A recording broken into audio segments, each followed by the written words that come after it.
இன்னைக்கு காலையில இருந்தே சர்க்கார் படத்தை நிஜத்துல பார்த்த ஒரு ஃபீல் தான் நம்ம எல்லாருக்குமே கிடைச்சிருக்கும். சத்தியமா என்னால நம்பவே முடியல. ஏன்னா இவர்லாம் ஆட்சியை பிடிச்சிருவாரா? சாதாரண நடிகர்.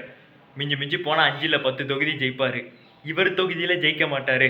இந்த மாதிரி தான் நம்ம எல்லாருமே சொல்லிட்டு இருந்தோம். பட் ஆனா இப்போ ஜெயிச்சிட்டாரு. அவர் தான் தமிழ்நாட்டின் வருங்கால முதலமைச்சர். ஸோ உண்மையிலே சொல்லணும்னா ஒரு சர்க்கார் படத்தை நிஜத்துல பார்த்த ஒரு ஃபீல் தான் கிடைக்குது.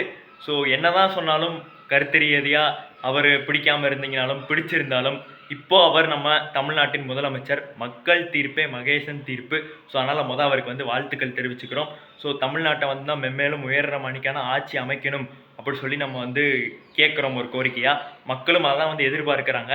நடப்பு ஆட்சி பண்ணவங்க, அதுக்கடுத்து ஆட்சியில் முன்னாடி இருந்தவங்க, இவங்க யாருமே நல்லா பண்ணலை அப்படிங்கிறனால தான் இவருக்கு வாய்ப்பு அப்படிங்கிறது கொடுத்துருக்காங்க. ஸோ பெண்களுக்கு பாதுகாப்பு இல்லை, சிறுவர்களுக்கு பாதுகாப்பு இல்லை, கஞ்சா இந்த மாதிரி தொல்லைகள் இருக்குது. இது எல்லாத்தையும் மாற்றி அமைப்பார் அப்படி சொல்ல இவருக்கு வாய்ப்பு கொடுத்துருக்காங்க. ஸோ கண்டிப்பாக மாற்றி அமைக்கணும். ஸோ இப்போ பார்த்தீங்கன்னா வெற்றி சான்றிதழை வாங்க போயிருக்காரு. ஸோ என்றைக்கு பதவி ஏற்க போகிறேன் அப்படிங்கிறது இதுக்கப்புறம் தான் பார்த்தீங்கன்னா சொல்லுவார். ஸோ இந்த ஒரு அரசியல் களத்தில் தனியாக நின்று ஜெயிச்சிருக்காரு. கிட்டத்தட்ட சொல்லணும் அப்படின்னா ஃபஸ்ட்டு போஸ்டல் ஓட்டு ஓப்பன் பண்ணும்போது திமுக தான் ஜெயிக்கிற மாதிரி இருந்தது அப்படி சொல்லி நம்ம எல்லாமே நினச்சிட்டு இருந்தோம். பட் ஆனால் அதுக்கடுத்து ஒரு தனியாகவே அவர் தான் கல்லா கட்டி போயிட்டே இருந்தார். ஸோ அதுலேருந்து 100 தொகுதியிலே தான் மனுஷன் மெயின்டைன் பண்ணிட்டு இருந்தார். கடைசியில் அந்த 100 தொகுதி சொச்சத்திலே ஜெயிக்கவும் செஞ்சுட்டாரு. திமுக அதிமுக 2வது இடத்துக்கு 3வது இடத்துக்கு தான் ரொம்ப நேரம் போட்டி போட்டுட்டு இருந்தாங்க. ஸோ இப்போ திமுக பார்த்தீங்கன்னா எதிர்கட்சியாக வலுவாயிருச்சு. அதுலேயும் சிஎம் ஸ்டாலின் அவரோட சொந்த தொகுதியில் கூட ஜெயிக்கலை.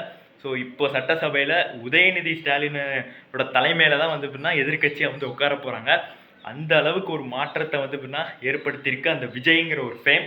ஸோ கண்டிப்பாக ஏதாவது ஒரு மாற்றத்தை கிரியேட் பண்ணி தமிழ்நாட்டை நல்லா ஆக்குனார்னா சந்தோஷம்தான். ஸோ அடுத்து கருப்பு படம், நிறைய படங்கள்லாம் வருது. இதுக்கெல்லாம் 4 மணி ஷோ இந்த ஜனநாயகன் படத்தையே கொடுத்தீங்கன்னா நல்லாயிருக்கும் முதலமைச்சர் விஜய் அவர்களை. இதுதான் என்னோட கோரிக்கை ஒரு சினிமா இன்ஃப்ளூயன்சராக. உங்களோட கருத்துக்களை கமெண்ட்ஸில் பதிவு பண்ணிடுங்க. நன்றி, வணக்கம்.